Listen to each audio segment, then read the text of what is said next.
नमस्कार दोस्तों, स्वागत है आपका इन्फॉर्मेशन सेंटर पर। आज मैं आपको बताती हूँ लेखक प्रेमचंद की कहानी तथ्य।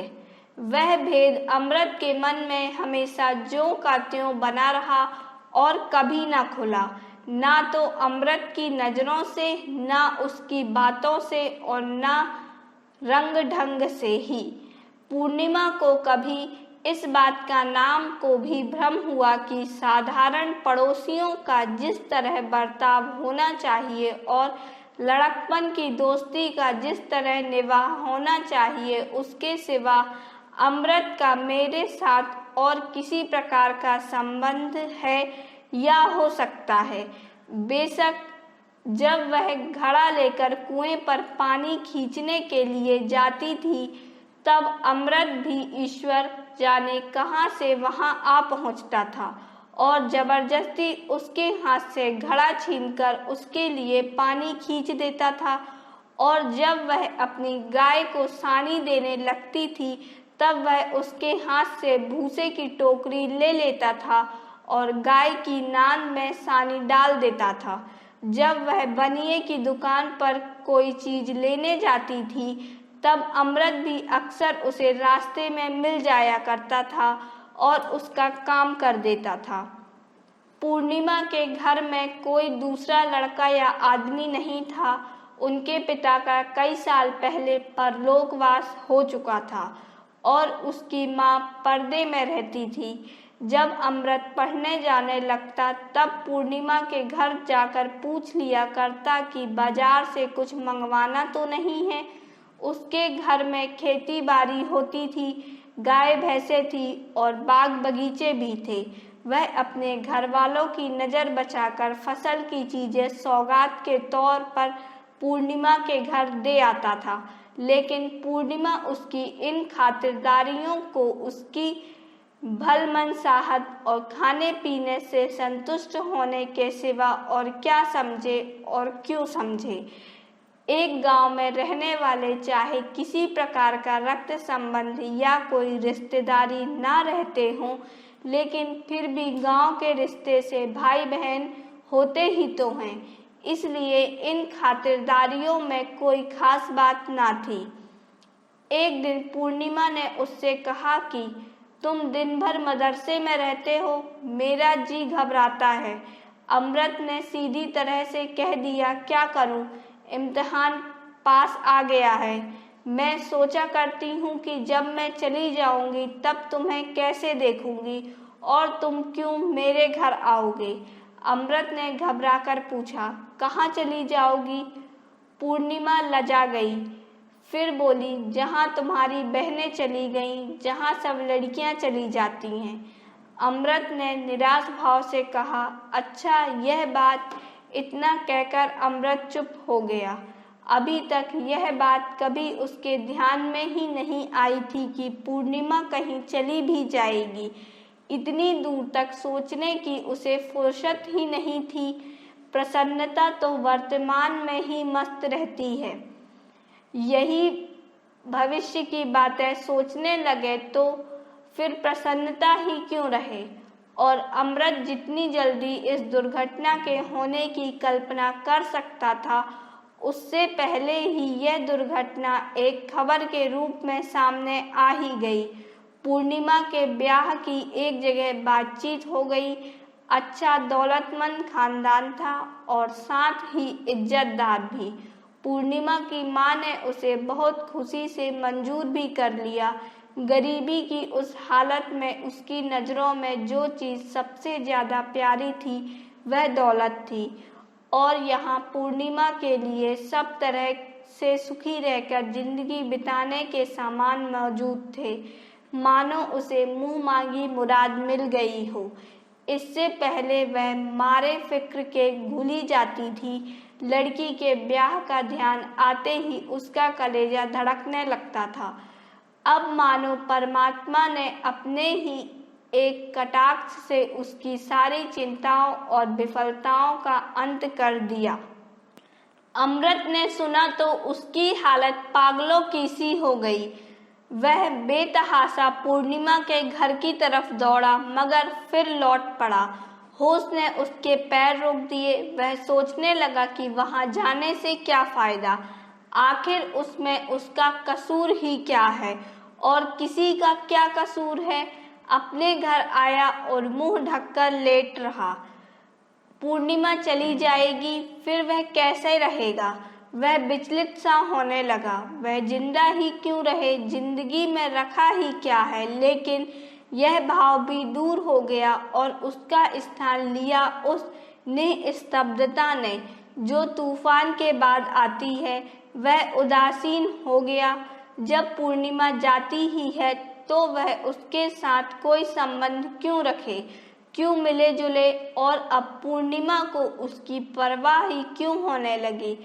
और परवाह थी ही कब, वह आप ही उसके पीछे कुत्तों की तरह दुम हिलाता रहता था। पूर्णिमा ने तो कभी बात भी नहीं पूछी। और अब उसे क्यों ना अभिमान हो, एक लखपति की स्त्री बनने जा रही है, शौक से बनी। अमृत भी जिंदा रहेगा, मरेगा नहीं, यही इस जमाने की वफादारी की रस्म है। लेकिन यह सारी तेजी दिल के अंदर ही अंदर थी और निरर्थक थी। भला उसमें इतनी हिम्मत कहाँ से आई थी कि जाकर पूर्णिमा की माँ से कह दे कि पूर्णिमा मेरी है और मेरी ही रहेगी। गजब हो जाएगा। पूर्णिमा ने गांव में आफत मच जाएगी। ऐसी बातें ना गांव की कहानियों में कभी सुनी हैं और ना देहातों में कभी देखी हैं। और पूर्णिमा का यह हाल था कि दिन भर उसका रास्ता देखा करती थी। वह सोचती थी कि क्यों मेरे दरवाजे से होकर निकल जाता है और क्यों अंदर नहीं आता। कभी रास्ते में मुलाकात हो जाती है तो मानो उसकी परछाई से भागता है। वह पानी की कलसी लेकर कुएं पर खड़ी रहती है और सोचती है कि वह आता होगा, लेकिन वह कहीं दिखाई ही नहीं देता। एक दिन वह उसके घर गई और उससे जवाब मांगा। उसने पूछा, तुम आजकल आते क्यों नहीं। बस उसी समय उसका गला भर आया। उसे याद आ गया अब वह इस गांव में थोड़े ही दिनों की मेहमान है। लेकिन अमृत चुपचाप ज्यों का त्यों बैठा रहा। लापरवाही से उसने सिर्फ इतना कहा, इम्तिहान पास आ गया है, फुर्सत नहीं मिलती। फिर कुछ ठहरकर उसने कहा, सोचता हूँ कि जब तुम जा ही रही हो। वह कहना ही चाहता था कि तो फिर अब मोहब्बत क्यों बढ़ाऊं, मगर उसे ध्यान आ गया कि वह मूर्खता की बात है। अगर कोई रोगी मरने जा रहा है तो क्या इसी विचार से उसका इलाज छोड़ दिया जाता है कि वह मर जाएगा ही। इसके विपरीत ज्यों-ज्यों उसकी हालत और भी ज़्यादा खराब होती जाती है, त्यों तो लोग और भी अधिक तत्परता से उसकी चिकित्सा करते हैं। और जब उसका अंतिम समय आ जाता है तब तो दौड़ धूप की हद ही नहीं रहती। उसने बात का रुख बदलकर कहा, सुना है वह लोग भी बहुत मालदार हैं। पूर्णिमा ने उसके ये अंतिम शब्द सुने ही नहीं या उनका जवाब देने की जरूरत नहीं समझी। उसके कानों में तो जवाब का पहला हिस्सा गूंज रहा था। उसने बहुत ही दुखपूर्ण भाव से कहा, तो इसमें मेरा क्या कसूर है। मैं अपनी खुशी से तो जा ही नहीं रही हूँ, जाना पड़ता है इसलिए जा रही हूँ। यह कहते कहते मारे लज्जा के उसका चेहरा लाल हो गया। जितना उसे कहना चाहिए था शायद उससे ज़्यादा वह कह गई थी। मोहब्बत में भी शतरंज की सी चालें होती हैं। अमृत ने उसकी तरफ इस तरह देखा कि मानो वह इस बात की जांच करना चाहता था कि इन शब्दों में कुछ अर्थ भी है या नहीं। क्या अच्छा होता कि उसकी आंखों में आर पार देखने की शक्ति होती। इस तरह तो सभी लड़कियां निराश भाव से बात करती हैं, मानो ब्याह होते ही उनकी जान पर आ बनेगी। मगर सभी लड़कियां एक ना एक दिन अच्छे अच्छे गहने और कपड़े पहनकर और पालकी में बैठकर चली जाती हैं। इन बातों से उसको कोई संतोष नहीं हुआ। फिर डरते डरते बोला, तब तुम्हें मेरी याद क्यों आएगी? उसके माथे पर पसीना आ गया। उसे ऐसी बेअदब शर्मिंदगी हुई कि जी चाहा कि कमरे से बाहर भाग जाऊं। पूर्णिमा की ओर देखने की हिम्मत भी नहीं हुई, कहीं वह समझ ना गई हो। पूर्णिमा ने सिर झुकाकर मानो अपने दिल से कहा, तुम मुझे इतना निर्मोही समझते हो? मैं बेकसूर हूँ और मुझसे रूठते हो। तुम्हें इस समय मेरे साथ सहानुभूति होनी चाहिए थी। तुम्हें उचित था कि तुम मुझसे ठाठस देते और तुम मुझसे तने बैठे हो। तुम ही बतलाओ कि मेरे लिए और कौन सा दूसरा रास्ता है। जो मेरे अपने हैं वही मुझे गैर के घर भेज रहे हैं। वहाँ मुझ पर क्या बीतेगी, मेरी हालत क्या होगी? क्या यही गम मेरी जान लेने के लिए काफ़ी नहीं है, जो तुम उसमें अपना गुस्सा भी मिलाए देते हो? उसके गला फिर भर गया। आज पूर्णिमा को इस प्रकार दुखी और उदास देखकर अमृत को विश्वास हो गए कि इसके अंदर भी एक छिपी हुई वेदना है। उसका ओछापन और स्वार्थपरता मानो कालिख बनकर उसके चेहरे पर चमकने लगी। पूर्णिमा के इन शब्दों में पूरी सत्यता थी और साथ ही कितनी फटकार और कितना अपमान भी भरा हुआ था। जो पराए हों उनसे शिकायत ही क्यों करें? अवश्य ही ऐसी अवस्था में उसे पूर्णिमा को ठाठस दिलाना चाहिए था। यह उसका कर्तव्य उसे बहुत प्रसन्नता के साथ पूरा करना चाहिए था। पूर्णिमा ने प्रेम का एक नया आदर्श उसके सामने रख दिया था और उसका विवेक इस आदर्श से बचकर नहीं निकलने देता था। इसमें संदेह नहीं कि प्रेम भी एक स्वार्थ त्याग है, परंतु बहुत बड़ा और जिगर को जलाने वाला है। उसने लज्जित होकर कहा, माफ करो पूर्णिमा, मेरी भूल थी, बल्कि बेवकूफ़ी थी। पूर्णिमा का ब्याह हो गया। अमृत जी जान से उसके ब्याह के प्रबंध में लगा रहा। दूल्हा अधेड़ था, तोंदल और भोंड़ा था और साथ ही बहुत घमंडी और बदमिजाज भी था। लेकिन अमृत ऐसी तत्परता से उसकी खातिरदारी कर रहा था कि मानो वह कोई देवता हो और उसकी एक ही मुस्कुराहट उसे स्वर्ग में पहुंचा देगी। पूर्णिमा के साथ बातचीत करने का अमृत को अवसर ही नहीं मिला और ना उसने अवसर निकालने का कोई प्रयास किया। वह पूर्णिमा को जब देखता था तब वह रोती ही रहती थी और अमृत आंखों की जवान से जहाँ तक हो सकता था बिना कुछ कहे ही उसे जितना ठाठस और तसल्ली दे सकता था वह देता था और उसके प्रति सहानुभूति दिखलाता था। तीसरे दिन पूर्णिमा रो धोकर ससुराल विदा हो गई। अमृत ने उसी दिन शिवजी के मंदिर में जाकर परम निष्ठा और भक्ति से भरे हुए दिल से प्रार्थना की कि पूर्णिमा सदा सुखी रहे। जब नया और ताज़ा गम हो तो फिर इधर उधर के और फालतू विचारों का भला कहाँ प्रवेश हो सकता है। दुख तो आत्मा के रोगों का नाशक है, परंतु मन में उसे एक तरह की शून्यता का अनुभव हो रहा था, मानो अब उसका जीवन उजाड़ हो गया था। अब उसका कोई उद्देश्य या कोई कामना नहीं रह गई थी। 3 बरस बाद पूर्णिमा फिर मैके आई। इस बीच में अमृत का भी ब्याह हो गया था और जीवन का जुआ गर्दन पर रखे हुए लकीर पीटता चला जा रहा था, परंतु उसके मन में एक ऐसी अस्पष्ट सी वासना दबी हुई थी जिसे वह कोई स्पष्ट रूप नहीं दे सकता था। वह वासना थर्मामीटर के पारे की तरह उसके अंदर सुरक्षित थी। अब पूर्णिमा ने आकर उसमें गर्मी पैदा कर दी थी और वह पारा चढ़कर सरसाम की सीमा तक जा पहुंचा था।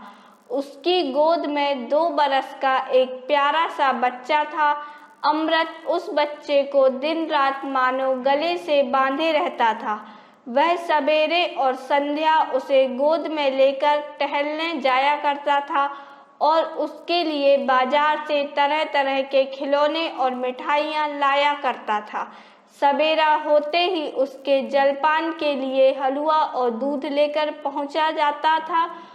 उसे नहलाता धुलाता और उसके बाल साफ करता था। उसके फोड़े फुंसियाँ धोकर उन पर मलहम लगाता था। ये सभी सेवाएं उसने अपने जिम्मे ले ली थी। बच्चा भी उसके साथ इतना हिल मिल गया था कि पल भर के लिए भी उसका गला ना छोड़ता था। यहाँ तक कि कभी कभी उसी के पास सो भी जाता था और पूर्णिमा के आकर बुलाने पर भी उसके साथ नहीं जाता था। अमृत पूछता, तुम किसके बेटे हो? बच्चा कहता, तुम्हारे। अमृत मारे आनंद के मतवाला होकर उसे गले लगा लेता था। पूर्णिमा का रूप अब और भी निखर आया था। कली खिलकर फूल हो गई थी। अब उसके स्वभाव में अहमान्यता और अभिमान आ गया था और साथ ही बनाव श्रृंगार से प्रेम भी हो गया था। सोने के गहनों से सजकर और रेशमी साड़ी पहनकर अब वह और भी अधिक आकर्षक हो गई थी और ऐसा जान पड़ता था कि मानो वह अमृत से कुछ बचना चाहती है। बिना कोई विशेष आवश्यकता हुए उससे बहुत कम बोलती है और जो कुछ बोलती भी है वह इस ढंग से बोलती है कि मानो अमृत पर कोई एहसान कर रही है। अमृत उसके बच्चे के लिए इतनी जान देता है और उसकी फरमाइशों को कितने शौक से पूरा करता है, लेकिन ऊपर से देखने पर यही जान पड़ता था कि पूर्णिमा की निगाहों में उसकी इन सब सेवाओं का कोई मूल्य ही नहीं था। मानो सेवा करना अमृत का कर्तव्य ही है और वह कर्तव्य उसे पूरा करना चाहिए। इसके लिए वह किसी प्रकार के धन्यवाद या कृतज्ञता का अधिकारी नहीं है। जब बच्चा रोता तब वह उसे धमकाती कि खबरदार, रोना नहीं, नहीं तो मामा जी तुमसे कभी न बोलेंगे। और इतना सुनते ही बच्चा चुप हो जाता।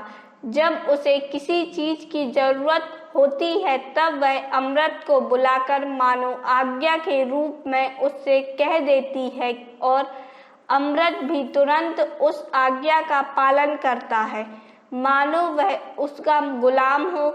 और वह भी शायद यही समझती है कि मैंने अमृत से गुलामी का पट्टा लिखा लिया है। 6 महीने मैके रहकर पूर्णिमा फिर ससुराल चली गई। अमृत उसे पहुंचाने के लिए स्टेशन तक आया था। जब वह गाड़ी में बैठ गई तब अमृत ने बच्चा उसकी गोद में दे दिया। अमृत की आंखों से आंसू की बूंद टपक पड़ी और उसने मुंह फेर लिया और आंखों पर हाथ फेरकर आंसू पोंछ डाला। पूर्णिमा को अपने आंसू कैसे दिखलाए, क्योंकि उसकी आंखें तो बिल्कुल खुश्क थीं। लेकिन फिर भी उसका जी नहीं मानता था।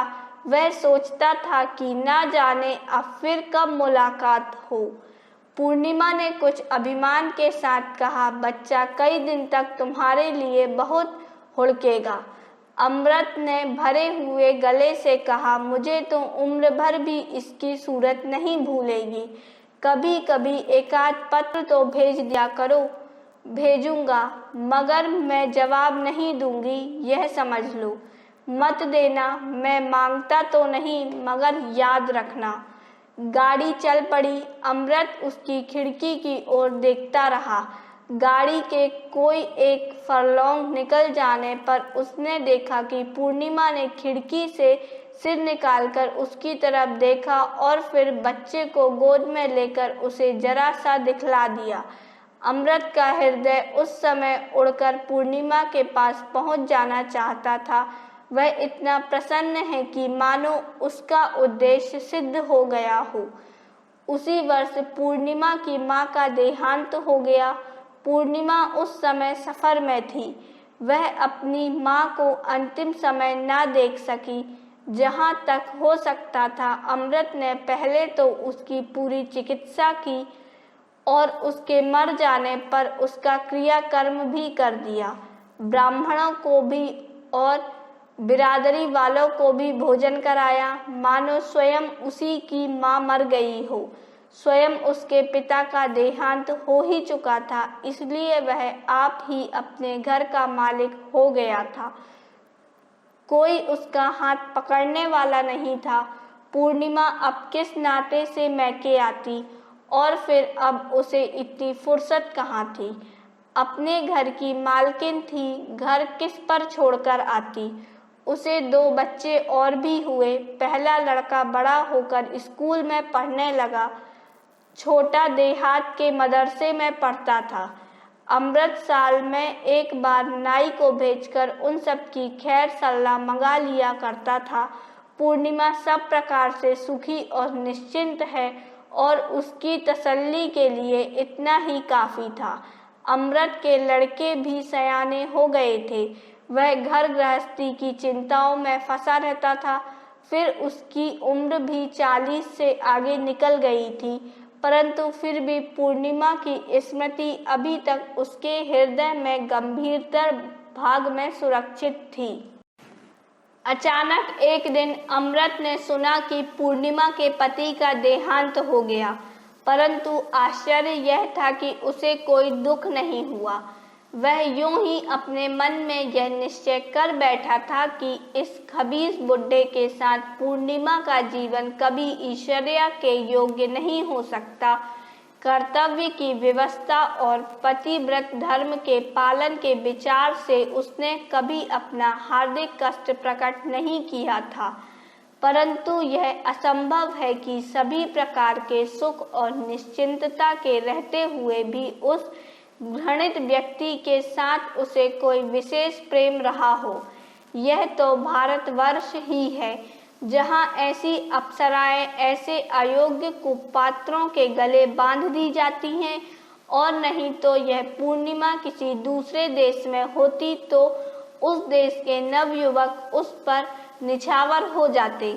उसकी मरी वासनाएं फिर जीवित हो गईं। अब उसमें वह पहले वाली झिझक नहीं है, और न उसकी जवान पर वह पहले वाली मौन की मुहर ही है। और फिर पूर्णिमा भी अब स्वतंत्र है। अवस्था के धर्म में अवश्य ही उसे अधिक दयालु बना दिया होगा। वह सोखी अल्हड़पन और लापरवाही तो कभी की विदा हो चुकी होगी। उस लड़कपन की जगह अब उसमें अनुभवी स्त्रियों की वे सब बातें आ गई होंगी जो प्रेम का आदर करती हैं और उसकी इच्छुक होती हैं। वह पूर्णिमा के घर मातम पुसरी करने जाएगा और उसे अपने साथ ले आएगा, और जहाँ तक हो सकेगा उसकी सेवा करेगा। अब पूर्णिमा के केवल समीप से ही उसका संतोष हो जाएगा। वह केवल उसके मुंह से यह सुनकर ही हार्दिक संतोष प्राप्त करेगा कि वह भी उसे याद करती है, अब भी उससे वही बचपन का सा प्रेम करती है। 20 साल पहले उसने पूर्णिमा की जो सूरत देखी थी, उसका शरीर भरा हुआ था, गालों पर लाली थी, अंगों में कोमलता थी, उसकी खिंची हुई ठोड़ी थी जो मानो अमृत के भरे हुए कुंठ के समान थी। उसकी मुस्कुराहट मादक थी। बस उसका वही रूप अब भी बहुत ही थोड़े परिवर्तन के साथ उसकी आंखों में समाया हुआ था, और वह परिवर्तन उस एकांत की आंखों में उसे और भी अधिक प्रिय जान पड़ने लगा था। अवश्य ही समय की प्रगति का उस पर कुछ न कुछ प्रभाव होगा, परंतु पूर्णिमा के शरीर में किसी ऐसे परिवर्तन की वह कभी कल्पना भी नहीं कर सकता था जिससे उसकी मनोहरता में कोई अंतर आ जाए। और अब वह केवल ऊपरी रूप का उतना अधिक इच्छुक भी नहीं रह गया था जितना उसके मधुर वचनों का भूखा था। वह उसकी प्रेमपूर्ण दृष्टि और उसके विश्वास का ही विशेष इच्छुक था। अपने पुरुषोचित आत्माभिमान के कारण कदाचित वह यह भी समझता था कि वह पूर्णिमा की अतृप्त प्रेम भावना को अपनी नाजबरदारियों और प्रेम के आवेश से सुरक्षित रखेगा और अपनी पिछली भूल चूक का मार्जन कर डालेगा। संयोग से पूर्णिमा स्वयं ही एक दिन अपने छोटे बच्चे के साथ अपने घर आ गई। उसकी एक विधवा मौसी थी जो उसकी माँ के साथ ही अपने वैधव्य के दिन काट रही थी। वह अभी तक जीती थी। इस प्रकार वह सूना घर फिर से बस गया। अब अमृत ने यह समाचार सुना तब वह बड़े शौक से मानो मदमत्त होकर उसके घर की तरफ दौड़ा। वह अपने लड़कपन और जवानी की मधुर स्मृतियों को अपने मन की झोली में अच्छी तरह संभालता हुआ ले जा रहा था। उस समय उसकी अवस्था ठीक उस छोटे बच्चे के समान थी जो अपने हमजोली को देखकर उसके साथ खेलने के लिए टूटे फूटे खिलौने लेकर दौड़ पड़ता है, लेकिन उसकी सूरत देखते ही उसका सारा शौक और सारी उमंग मानो बुझ सी गई। वह निशब्द होकर खड़ा रह गया। पूर्णिमा उसके सामने आकर सिर झुकाकर खड़ी हो गई। सफेद साड़ी के घूंघट से आधा मुंह छिपा हुआ था, लेकिन कमर झुक गई थी। बाहें सूत सी पतली, पैर के पिछले भाग की रगें उभरी हुई, आंसू बह रहे थे और चेहरे का रंग बिल्कुल पीला पड़ गया था, मानो कफन में लपेटी हुई लाश खड़ी हो। पूर्णिमा की मौसी ने आकर कहा, बैठो बेटा, देखते हो इसकी हालत सूखकर कांटा हो गई है। एक क्षण को भी आंसू नहीं थमते, सिर्फ एक समय सूखी रोटियां खाती है और किसी चीज से मतलब नहीं। नमक छोड़ दिया है, घी दूध सब त्याग दिया है, बस सूखी रोटियों से काम। इस पर आए दिन व्रत रखती है, कभी एकादशी, कभी इतवार और कभी मंगल। एक चटाई बिछाकर जमीन पर सोती है, घड़ी रात रहे उठकर पूजा पाठ करने लगती है। लड़के समझाते हैं मगर किसी की सुनती नहीं। कहती है कि जब भगवान ने सुहाग ही उठा लिया तो फिर सब कुछ मिथ्या है। जी बहलाने के लिए यहाँ आई थी, मगर यहाँ भी रोने के सिवा दूसरा काम नहीं। कितना समझाती हूँ कि बेटी, भाग्य में जो कुछ लिखा था वह हुआ, अब सब्र करो। भगवान ने तुम्हें बाल बच्चे दिए हैं, उनको पालो। घर में ईश्वर का दिया सब कुछ है, चार को खिलाकर खा सकती हो। मन पवित्र होना चाहिए, शरीर को दुख देने से क्या लाभ। लेकिन सुनती ही नहीं। अब तुम समझाओ तो शायद माने। अमृत ऊपर से देखने में तो निशब्द, परंतु अंदर हृदय विदारक वेदना छिपाए हुए रखा था। मानो जिस नींव पर उसने जिंदगी की इमारत खड़ी की थी वह हिल गई हो। आज उसे मालूम हुआ कि जन्म भर उसने जिस वस्तु को तथ्य समझ रखा था वह वास्तव में मृग तृष्णा थी अथवा केवल स्वप्न था। पूर्णिमा के इस विकट आत्मसंयम और तपस्वियों के से आचरण के सामने उसकी समस्त वासनाओं और प्रेम की उमंगों का नाश हो गया था और उसके जीवन का यह नया तथ्य आकर उपस्थित हो गया था कि यदि मन में मिट्टी को देवता बनाने की शक्ति है तो मनुष्य को देवता बनाने की शक्ति है। परंतु पूर्णिमा उसी घृणित मनुष्य को देवता बनाकर उसकी पूजा कर रही थी। उसने शांत भाव से कहा, तपस्विनी को हम जैसे स्वार्थी लोग कैसे समझा सकते हैं मौसी। हम लोगों का कर्तव्य इसके चरणों पर सिर झुकाना है, इसे समझाना नहीं। पूर्णिमा ने मुंह पर का घूंघट हटाते हुए कहा, तुम्हारा बच्चा तुम्हें अभी तक पूछा करता है।